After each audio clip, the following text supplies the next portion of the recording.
नमस्कार, आप देख रहे हैं न्यूज 24। मैं हूं विपनेश माथुर। अब आपको दिल्ली का दंगल दिखाते हैं और बड़ी खबर से शुरुआत कर रहे हैं। दिल्ली बीजेपी में बगावत की खबर। दिल्ली के 3 जिला अध्यक्षों ने इस्तीफा दे दिया है। यह इस वक्त की बड़ी खबर है।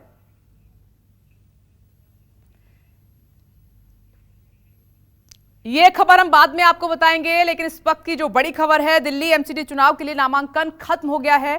दिल्ली के 250 वार्ड के लिए नामांकन हुआ। दिल्ली में 68 जगहों पर नामांकन बूथ बनाए गए थे। 4 दिसंबर को वोटिंग होगी और 7 दिसंबर को नतीजे सामने आ जाएंगे। तो दिल्ली एमसीडी चुनाव की लड़ाई इस बार बहुत बड़ी है। सामने बीजेपी और आम आदमी पार्टी में ये लड़ाई काफी बड़ी नजर आ रही है और कांग्रेस भी हालांकि एमसीडी चुनाव जीतने का दम भर रही है। आज नामांकन का आखिरी दिन था। आप देख सकते हैं काफी भीड़ थी प्रत्याशियों की और 4 दिसंबर को वोटिंग होनी है और 7 को नतीजे सामने आ जाएंगे। तकरीबन 15 साल से एमसीडी पर बीजेपी का राज है, बीजेपी सत्ता में है। अब देखते हैं कि इस बार क्या दिल्ली की जनता डिसाइड करती है। क्या बीजेपी फिर से वापस आएगी या मौका आपको मिलेगा या कांग्रेस को मिलेगा, ये देखना होगा। लेकिन मुख्य मुकाबला बीजेपी वर्सेस आम आदमी पार्टी ही माना जा रहा है। गारंटी आम आदमी पार्टी लेकर आई है और वचन बीजेपी ने दिए हैं। इस बड़ी खबर की हम बात कर रहे थे। दिल्ली बीजेपी में बगावत की खबर है। दिल्ली के 3 जिला अध्यक्षों ने इस्तीफा दे दिया है और इस्तीफे के बाद संगठन में खलबली मची है और यह बीजेपी के लिए कहीं से भी अच्छी खबर नहीं है। कांग्रेस खत्म होती जा रही है, ये अरविंद केजरीवाल कह रहे हैं। 27 सालों की कुशासन से जनता परेशान है। अरविंद केजरीवाल ने कांग्रेस पर भी निशाना साधा। एमसीडी का मुकाबला आप और बीजेपी के बीच में है। कांग्रेस को सिर्फ 4 से 5 सीटें मिलेंगी, अरविंद केजरीवाल का ये कहना है। चुनाव नज़दीक आते जा रहे हैं। हम देख रहे हैं कि कांग्रेस पूरी तरह से कोलैप्स होती जा रही है। कांग्रेस को कोई भी वोट नहीं दे रहा। कांग्रेस के 2 किस्म के वोटर होते थे। एक वो 2 किस्म के वोटर थे, जो कांग्रेस को वोट देते थे क्योंकि वो बीजेपी से नफरत करते थे, बीजेपी को वोट नहीं देना चाहते थे, बीजेपी के 27 साल से कुशासन से तंग थे।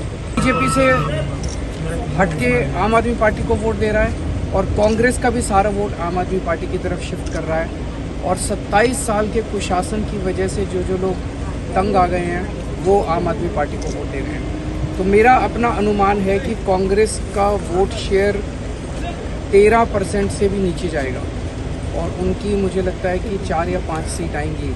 मैं जनता से निवेदन करना चाहता हूं कि ये सीधा मुकाबला आम आदमी पार्टी और बीजेपी के बीच में है। अभी भी अगर कोई हार्डकोर कांग्रेस के वोटर बचे हैं वो अपना वोट कांग्रेस को ना देकर खराब ना करें।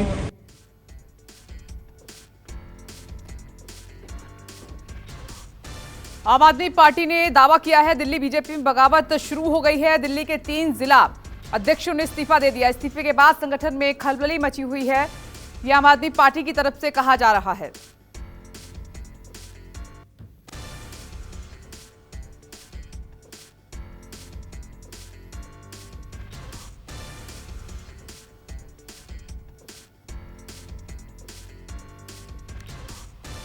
थोड़ी देर में वो बयान भी हम आपको सुनवाने वाले हैं, लेकिन आम आदमी पार्टी की तरफ से जो कहा गया है उसके हिसाब से दिल्ली बीजेपी में बगावत है, कुछ भी ठीक नहीं है। भारतीय जनता पार्टी के वो संगठन की नींव के पत्थर जो हैं वो आने वाली नगर निगम की सच्चाई को भांप गए हैं और भारतीय जनता पार्टी के अंदर बगावत हो गई है। भारतीय जनता पार्टी के सभी जिला अध्यक्षों ने इस्तीफा दे दिया है। एमसीडी चुनाव के नामांकन का आज आखिरी दिन है और मनीष सिसोदिया खुद मैदान में उतरे हुए हैं अपने उम्मीदवारों के साथ। आप देख सकते हैं तस्वीरों में कि आम आदमी पार्टी ने जिन्हें टिकट दिया था अब वो नामांकन सेंटर पे पहुंच चुके हैं और मनीष जी खुद साथ में हैं और इन्हीं से बातचीत करते हैं। मनीष जी, आप उम्मीदवारों के साथ पहुँचे, एक तो हौसला अफजाई कर रहे हैं और क्या लगता है कि कैसा रहेगा इस बार एमसीडी का चुनाव? एमसीडी का चुनाव इस बार जनता बहुत अलग तरीके से लड़ रही है। जनता समझ चुकी है कि जो नगर निगम का काम था, दिल्ली को कूड़ा साफ करना, दिल्ली की गलियों को साफ सुथरा रखना, दिल्ली की गलियों को मेंटेन रखना ये नगर निगम का काम था। मोहल्लों में जो गलियां सड़ी पड़ी हैं, जो मोहल्लों में कूड़ा फैला पड़ा है, जो मोहल्ले के कूड़ेदान है, ये जो तीनों तरफ चारों तरफ कूड़े के पहाड़ बना दिए हैं, ये सब नगर निगम की करतूत है। ये नगर निगम को साफ करना था। तो भारतीय जनता पार्टी पैसे कमाने में नंबर 1 रही, गलियां साफ करने में जो नगर निगम की जिम्मेदारियां थीं, कूड़ा हटाने में एकदम फिसड्डी रही। ये भारतीय जनता पार्टी को पिछले 15 साल से जनता ने झेला है। अब आम आदमी पार्टी के रूप में एक बड़ा विकल्प, और ऐसा विकल्प जहां केजरीवाल जी जो कहते हैं वो करके दिखाते हैं। अब केजरीवाल जी ने कहा है कि भाजपा तो फेल हो गई, नगर निगम अब आम आदमी पार्टी को दो। आम आदमी पार्टी कूड़ा भी साफ करेगी, गलियों को शानदार मेंटेन भी करेगी, मोहल्लों को साफ सुथरा बनाएगी, आपके मोहल्ले चमकने लगेंगे। एक बार मौका दीजिए 5 साल के लिए। आप लोगों ने कूड़े को प्राथमिकता बनाया, चुनावी एजेंडे में रखा है। भारतीय जनता पार्टी कह रही है कि आप पॉल्यूशन पर बात नहीं कर रहे हैं, आप दूसरे मुद्दों पर नहीं बात कर रहे हैं। और अभी हाल फिलहाल में जिस तरह सुकेश के लेटर बॉम्ब आने शुरू हुए, LG के एक के बाद एक जाँच हो रहे हैं, तो ऐसे में कैसे पूरे चुनाव को आप लोग लड़ पाएंगे, क्योंकि आरोप तो बहुत लग रहे हैं। पॉल्यूशन पे बीजेपी तो सिर्फ बात ही कर रही है, हम तो काम कर रहे हैं। हमने दिल्ली की जनता ने हमको मौका दिया स्कूल चलाने के लिए, शानदार स्कूल करके दिखाए। अस्पताल चलाने के लिए शानदार अस्पताल हो गए, बिजली ठीक करने के लिए फ्री बिजली हो गई दिल्ली में। हम दिल्ली की जनता से हाथ जोड़ के अपील करते हैं कि आपने 15 साल भारतीय जनता पार्टी को नगर निगम चलाने का मौका दिया, और नगर निगम का प्रमुख काम था कूड़ा उठाना। नगर निगम का प्रमुख काम था आपकी मोहल्ले की गलियों को साफ करना, मोहल्ले की गलियों को मेंटेन रखना, मोहल्ले की गलियां कूड़ा ना बनी रहें। मोहल्ले में जो कूड़ा पड़ा रहता है, कूड़ेदानों में जो कूड़ा पड़ा रहता है, जो चारों तरफ कूड़े के पहाड़ बने हुए हैं, इन सबको हटाना नगर निगम का काम है। भारतीय जनता पार्टी ने बता दिया कि उसको नगर निगम चलाना भी नहीं आता। आप अरविंद केजरीवाल जी को नगर निगम चलाने के लिए दीजिए, फिर देखिए 5 साल के अंदर अंदर दिल्ली की गलियों से कैसे कूड़ा साफ होता है। एक तरफ आप लोग MCD में काबिज होने की सोच रहे हैं, और दूसरी तरफ गुजरात चुनाव जहां पर पूरा दमखम लगाया हुआ है। दोनों चुनाव कैसे मैनेज हो रहे हैं, क्योंकि विपक्ष का ये कहना है कि आप लोग उलझ रहे हैं कहीं ना कहीं दोनों राज्यों के चुनाव में। तो विपक्ष है कि मनोहर कहानियों के दम पे चुनाव जीते कि साजिशों के दम पे चुनाव जीते, मनीष सिसोदिया को जेल में डाल के चुनाव जीते कि जेल से बाहर रख के चुनाव जीते, ये उलझा तो विपक्ष है। हमारे पास तो एक ही मंत्र है, हमें काम करना आता है, हमने काम करके दिखाया है। गुजरात की जनता भी देख रही है, दिल्ली की जनता भी देख रही है। अरविंद जी कह रहे हैं कि बीजेपी के 20 सीटें आएंगी, तो क्या बाकी सारी सीटें 230 आम आदमी पार्टी की आने वाली MCD में? कर लीजिए, सारी आम आदमी पार्टी की जनता बहुत अच्छे से इस बार सपोर्ट कर रही है। तो ये मनीष सिसोदिया थे जिन्होंने कहा कि इस बार जनता जो है वो MCD का चुनाव लड़ रही है, और जो चुनाव होगा वो जो कूड़े पर होगा, और बाकी जो मुद्दे हैं MCD के, जो MCD को करना था, साफ सफाई, गलियों को बनाना, ये सारी चीज़ें MCD और के बीजेपी जो शासित बीजेपी है वो नहीं कर पाई है। और ऐसे में अपील कर रहे हैं लोगों से मनीष सिसोदिया कि हम जीत कर आएंगे। और कहीं ना कहीं ये सवाल भी उठ रहा है कि क्या गुजरात और दिल्ली के MCD चुनाव में आम आदमी पार्टी उलझ रही, तो उस पर साफ तौर पर उन्होंने कह रहे हैं कि ये चुनाव जो है ये जनता का चुनाव है, और जनता इसका फैसला करेगी। नई दिल्ली से कैमरा पर्सन सुनील सिंह के साथ अमित पांडे, न्यूज़ 24। नामांकन का आखिरी दिन है, कई तस्वीरें हैं, हर पार्टी जीत का दावा कर रही है। 15 साल से MCD में बीजेपी काबिज थी, आम आदमी पार्टी की सरकार चल रही है, लेकिन तस्वीर कितनी बदलेगी। आतिशी जी हमारे साथ हैं। तमाम बड़े नेता, आप लोग अपने तमाम जो कार्यकर्ता हैं जिनको टिकट दी है, आज नॉमिनेशन फाइल करने आप भी पहुंची साथ में।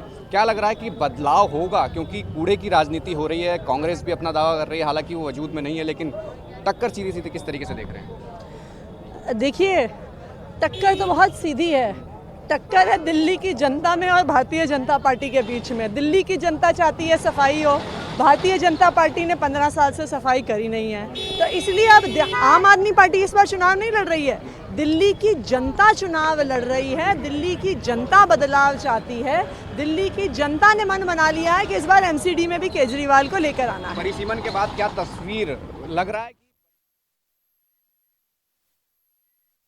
MCD चुनावों का दंगल शुरू हो चुका है, और आज नामांकन का आखिरी दिन है, यानी वो उम्मीदवार जो चुनावी मैदान में है, आज अंतिम तारीख है जब वो अपना नाम लिस्ट में दर्ज करा सकते हैं। और इस वक्त हम जामनगर हाउस पे हैं, जहां पे आप देख सकते हैं कि अब नामांकन के जो समय है वो खत्म हो चुका है। 11 से 3 बजे के बीच की ये प्रक्रिया थी। अब दरवाजे बंद हो चुके हैं तमाम केंद्रों के, यानी अब कोई भी उम्मीदवार केंद्रों के अंदर नहीं जा सकता। जो उम्मीदवार अब केंद्रों के अंदर है केवल वही नामांकन भर सकता है। और आज पूरे दिन नामांकन केंद्रों पे खासी भीड़ दिखाई दी, चूँकि आज 14 नवंबर का ऐसा दिन था जब देर रात जब पार्टियों की लिस्ट जारी हुई, तो तमाम उम्मीदवारों के लिए केवल आज का ही दिन था, और बहुत से लोग यहाँ पर हैं। नमस्कार, मैं हूं मानक गुप्ता। अगर आपको हमारा ये वीडियो पसंद आया हो तो इसे लाइक और शेयर जरूर करें और हाँ, हमें सब्सक्राइब और फॉलो करना ना भूलें ताकि आप देश और दुनिया की कोई खबर मिस ना करें। तो जुड़े रहिए हमारे साथ और देखते रहिए न्यूज़ 24।